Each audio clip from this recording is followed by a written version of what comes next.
નમસ્કાર friends, Gujarat jobs YouTube ચેનલમાં આપનું હાર્દિક સ્વાગત છે. વિદ્યાર્થી મિત્રો, અમારી ચેનલ પર સરકારી ભરતીને લઈને તમામ અપડેટ આપવામાં આવે છે. જો તમે અમારી ચેનલ ઉપર નવા હો અને સરકારી ભરતીને તમામ અપડેટ મેળવવા માંગતા હો તો પ્લીઝ અમારી ચેનલને સબસ્ક્રાઇબ તેમજ બાજુમાં આપેલ બેલ આઇકોન પર ક્લિક કરી દેજો, જેનાથી સરકારી ભરતીની અપડેટ આપને મળતી રહેશે.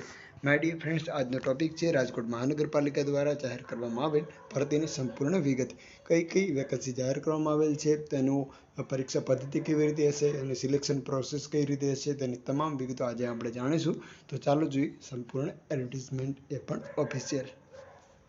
તો માય ડિયર ફ્રેન્ડ્સ, તમે જે સ્ક્રીન પર જોઈ રહ્યા છો તે છે રાજકોટ મહાનગરપાલિકા દ્વારા ભરતી જે જાહેર કરવામાં આવેલી હતી તેની છેલ્લી તારીખ 10/1/2024 હતી, પરંતુ તે તારીખની અંદર વધારો કરી દેવામાં આવે છે અને હવે 15/10 સુધી આપ ઓનલાઈન એપ્લાય કરી શકશો. સૌપ્રથમ વેકન્સીની વાત કરવામાં આવે તો system analyst, garden supervisor, veterinary officer, garden assistant, technical assistant, assistant librarian, junior swimming instruction female, fire operator પુરુષ, જુનિયર ક્લાર્કની 128 જગ્યાઓ છે.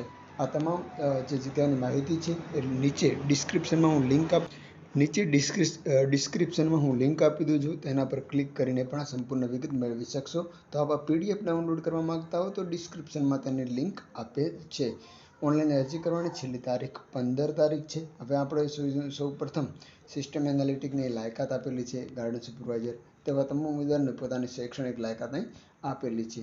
ત્યારબાદ કોમ્પ્યુટર વિશે એક માહિતી છે, ઓનલાઈન અરજી છે, ₹250 એપ્લિકેશન ફીસ છે. ત્યારબાદ આપ જોઈ શકો છો આ બધા તમામ સર્ટિફિકેટ છે જે SC, BC, OBC ને EWS ને પ્રાપ્ત કરવાના છે. આપ જોઈ શકો છો આ છે સંપૂર્ણ વિગત.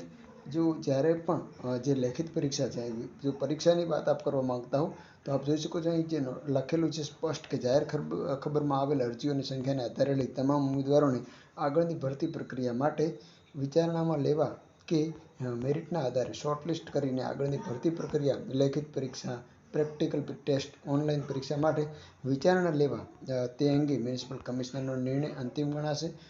વધુમાં લેખિત પરીક્ષા લેવાના સંજોગોમાં લેવાતી થતી સંભવિત લેખિત ઓનલાઈન પરીક્ષા ખ્યાતનામ સંસ્થાઓ મારફતે જરૂર જણાય તો એક કરતાં વધુ સેશનમાં અને જુદા જુદા પ્રશ્નપત્રો અંતર્ગત વિભિન્ન પ્રશ્નોના સેટ મારફતે યોજવામાં આવશે, જે બાબતે ઉમેદવારોને કોઈ તકરાર કરી શકાશે નહીં. તો આવી સરકારી ભરતીના અપડેટ સાથે ફરી મળતા રહીશું. Thank you so much for watching this video. જય હિન્દ.